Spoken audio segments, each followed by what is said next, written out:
성도 여러분 안녕하십니까?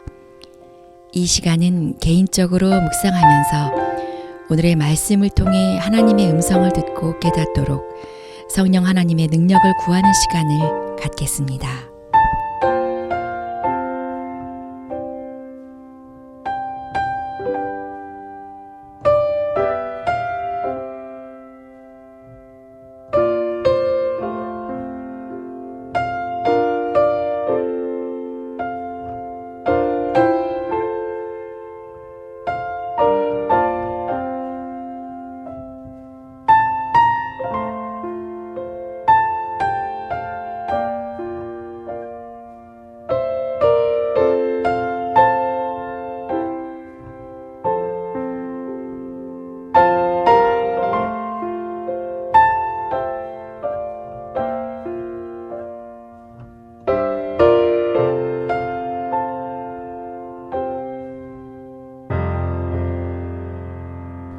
이 시간을 기도로 시작하겠습니다. 하나님 아버지, 창세기를 통해 주시는 하나님의 음성을 듣기를 원합니다. 깨닫는 지혜를 허락하여 주시옵소서. 예수님의 이름으로 기도합니다. 어제까지 우리는 3달에 걸쳐서 창세기 1장부터 50장까지를 살펴보았습니다. 오늘은 지난 3개월 동안 묵상했던 창세기 속에서 하나님의 모습과 하나님의 마음을 다시 묵상하기 원합니다. 그동안 여러분은 하나님의 어떤 모습이 기억되셨습니까? 그리고 하나님의 명령은 어떤 명령이었습니까? 그리고 하나님은 어떤 약속을 우리에게 하셨습니까? 그런데 그 약속에 따라 우리는 잘 순종했나요? 순종하지 못했다면 왜 순종하지 못했을까요? 오늘 말씀 속에서 다시 한번 하나님의 약속을 기억하고 순종할 수 있는 용기를 발견하게 되기 바랍니다. 먼저 여러분은 창세기를 통해서 어떤 하나님의 모습을 보셨습니까? 창세기에서 보여지는 하나님의 모습은 아름답게 창조하시는 하나님의 모습입니다. 하나님의 아름다움에는 질서를 세워가시고 빈 공간을 채워가심에 있었습니다. 혼돈되고 복잡한 세상을 정리하시고 공허한 세상을 채우심으로 하나님은 창조하셨습니다.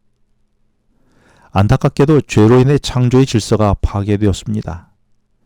그러나 하나님은 재창조로 다시 질서를 잡아가시고 공허한 우리 마음을 하나님의 은혜로 다시 채우시며 재창조하는 모습을 보여주셨습니다. 그래서 창세기는 결국 회복하시는 하나님의 모습을 보여주고 있는 것이지요. 하나님은 회복을 위해 몇 가지 약속을 하시는데, 그래서 하나님은 언약의 하나님의 모습과 음성으로 창세기에서 나타나 보이셨습니다. 하나님은 재창조를 통한 회복을 위하여 어떤 약속을 하셨을까요? 하나님은 죄로 인해 파괴된 창조물이 회복하도록 땅과 아들 2가지를 약속하십니다. 땅은 죄로 인해 잃어버린 후 나그네로 살아가는 인생에게 더 이상 나그네가 아니라 주인으로 살게 될 하나님의 나라를 다시 주시겠다는 의미로 가나안 땅을 상징적으로 약속하셨습니다. 그래서 이후 창세기에 나온 아브라함, 이삭, 야곱으로 이어지는 부조들은 오직 땅에 대한 약속을 기억하며 땅을 놓치지 않고 살아가려고 약속한 땅 가나안을 향하여 발걸음을 옮기게 됩니다. 때로는 가뭄으로 애굽으로 갔다가도 다시 가나안으로 돌아오곤 했습니다. 둘째로 아들은 가나안으로 돌아오는 일에 매우 중요한 역할을 합니다.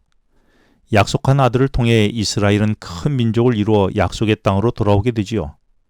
마찬가지로 약속한 나라는 아들이신 예수 그리스도를 통해 하나님의 백성이 살게 되고, 하나님의 남은 백성은 이스라엘 백성이 가나안에 들어간 것처럼 예수님의 초림과 재림으로 하나님의 나라인 새하늘과 새 땅에 들어가게 될 것입니다. 그래서 하나님은 아브라함과 이삭과 야곱에게 약속의 땅에 머물라고 명령하십니다. 갈대아 우르를 떠나 하나님이 주실 땅으로 가라는 말씀을 하셨지요. 그리고 약속하신 가나안 땅을 떠나지 말고 머물라고 말씀하셨습니다.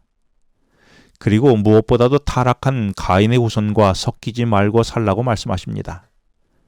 그래서 부조들은 가나안에 머물려고 했으며 아브라함은 아들 이삭의 아내를 저 멀리 고향 땅에서 데려왔습니다.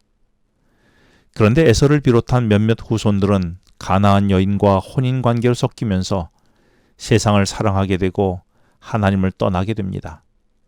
노아 홍수 사건도 하나님의 아들들이 가인의 후손인 사람의 딸들의 아름다움을 보고 좋아하면서 타락하기 시작했던 것입니다.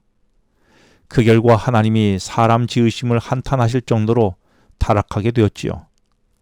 마찬가지로 오늘날 우리는 세상에 머물고 있지만 약속의 땅으로 가야 할 존재로 살아야 하기 때문에 세상과 섞이지 말아야 한 것임을 우리는 알아야 된 것입니다. 그리고 하나님은 아브라함에게 하나님이 주실 아들을 기다리라고 하십니다. 아브라함은 기다리지 못하고 그의 신실한 종을 통해서나 이스마엘을 낳으면서 그를 통해 후사를 이어갈 생각이었습니다. 그러나 오직 하나님이 주실 후사를 하나님은 기다리라고 말씀하십니다. 하나님이 주실 아들은 오직 예수 그리스도를 통해서만 회복될 것이기 때문입니다. 이 말은 왜 우리 신앙이 기독교 신앙이어야 하는지, 왜 재림 성도로 살아가야 하는지 분명한 대답을 줍니다. 오직 그리스도를 통해서만이, 오직 예수님의 다시 오심을 통해서만이 우리의 온전한 구원이 있기 때문입니다. 오직 아들이신 예수님을 믿는 신앙, 오직 아들이신 예수님이 다시 오심을 믿는 재림 신앙만이 우리에게 희망이 있는 것입니다.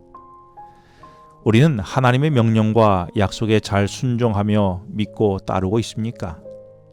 다양한 이유로 아브라함과 야곱은 약속의 땅을 종종 벗어났지만 반드시 다시 돌아옵니다. 이삭도 기근으로 벗어날 뻔했지만 지속적으로 가나안에 머물렀습니다. 그리고 그들은 모두 가나안 땅에 묻혔습니다. 심지어 야곱과 요셉은 애굽에서 죽었지만 죽더라도 시신은 가나안 땅에 묻혀지기를 원했습니다. 그만큼 약속의 땅에 대한 소망을 두고 평생을 살았던 것입니다. 오늘 나는 나를 창조하시는 하나님과 재창조를 통해 회복하시는 하나님을 믿습니까? 그리고 재창조를 하려는 하나님이 약속하신 땅과 이를 이루실 아들 예수님을 믿는 믿음이 내게는 있습니까? 그래서 약속의 땅에 세상과 섞이지 않고 머물고 계십니까? 약속하신 하늘을 사모하며 그리워하며 오늘도 여러분은 살고 계십니까? 기도하시겠습니다. 우리를 재창조하기 위해 아들을 약속하신 하나님, 그 아들을 기다리며 세상과 섞이지 않고 약속의 땅을 벗어나지 않고 약속의 땅을 사모하며 그리워하며 사는 오늘 하루가 되게 하여 주시옵소서. 예수님의 이름으로 기도합니다. 지금은 개인 기도 시간입니다. 오늘 주신 말씀을 묵상하면서 주어진 기도 제목과 개인 기도 제목을 놓고 기도하시겠습니다.